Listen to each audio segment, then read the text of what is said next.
చేపలను ఒక చిన్న కవర్లో మనకి పెట్టి ఇస్తారు. తీసుకువచ్చిన వాటిని నేరుగా మన తొట్టులో వేయకూడదు. ఒక 5-6 నిమిషాలు అంటే కవర్తో నీటిపై తేలియాడేటట్టు ఉంచితే మెల్లగా మన వాతావరణాన్ని గ్రహిస్తాయి. తరువాత తెచ్చిన నీటిని కూడా మన నీటితో కలపకుండా చేపలను మన తొట్టిలో వేసుకోవాలి. వాటి కోసం చిన్న చిన్న జాలీలు కూడా అక్కడ అమ్ముతారు. అయితే ప్రత్యేకంగా గుర్తుంచుకోవాల్సింది చేపలకు పెట్టే ఫుడ్. ఇదిగోండి, ఈ చేపలను అమ్మేవారే మనకు అమ్ముతారు. దీని ధర 20 రూపాయలు ఉంటుంది.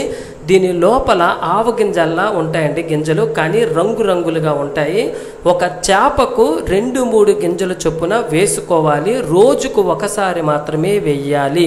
ఫుడ్ ఎక్కువైతే చేపలు చచ్చిపోతాయి. మనం వేసిన వాటిని గ్రహించి పోటీ పడి మరి తింటూ ఉంటాయండి. మనకు మంచి ఆనందాన్ని కలిగిస్తాయి. ఒక్కొక్క చేప కూడా అంటే పోటీ పడుతూ గింజలు వాటి నోటిలో నుంచి తుల్లుతుంటాయి, తిరిగి మళ్ళీ వాటిని పట్టుకోవడానికి వెళ్తుంటాయి. అది చూడటానికి పిల్లలకు కూడా చాలా సరదాగా చక్కగా ఉంటుంది.